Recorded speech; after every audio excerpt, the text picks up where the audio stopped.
Okay, so actually, let's talk about all of Nashville because Nashville was quite a. Okay, so we have Jonathan Marchessault, who signed 5 years, 5.5 for Nashville. Brady Shea, 7 years, 7 million for Nashville. And we have Steven Stamkos, 4 years, 8 million in Nashville, right? Yes. Okay, so what do we think about these three players in Nashville? Okay, so I'll start. I think that number one, they have kind of overcommitted in years in order to try to attract these free agents.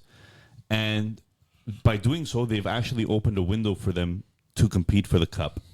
And that window might only be, I think, personally, I think it's a 3-year window right now. Oh, and they re-signed Saros. And they re-signed Saros. So why do I say 3-year window? Well, they signed Marchessault 5 years, 5.5. He's 33 years old. He's going to be 38 at the end of the contract. How effective will Marchessault be at 37, 38 years old? I'm not so sure. Brady Shea, 7 times 7. Brady Shea is only a 30-year-old player.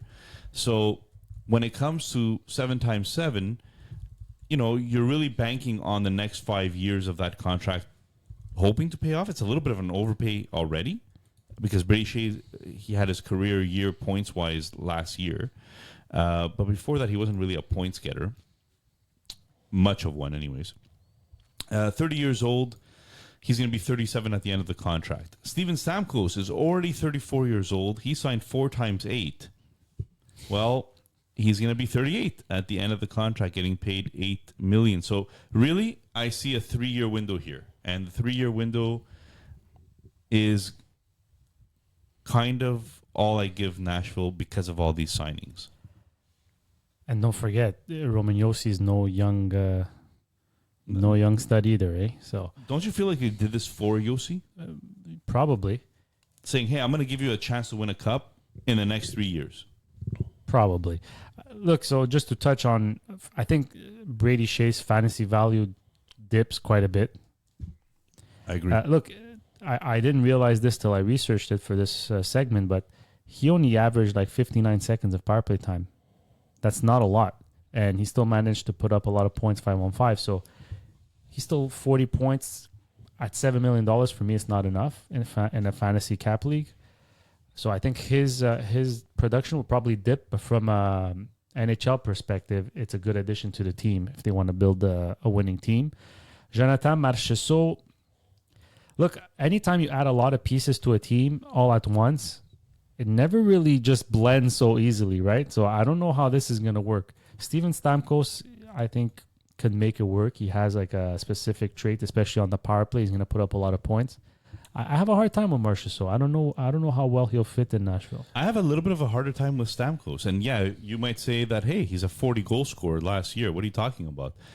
I just find that he's slowed down a bit.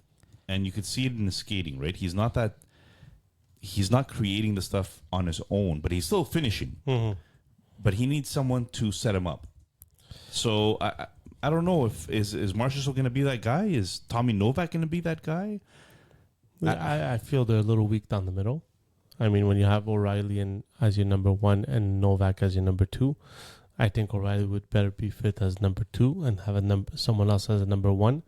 I do agree with Junior saying Sage, his fantasy value goes way down because whether we like it or not, Brady Shea, yeah, because the puck goes through Josi. Even if he's playing with Josi, he's going to be passing the puck to Josi, and Josi is going to bring up the play.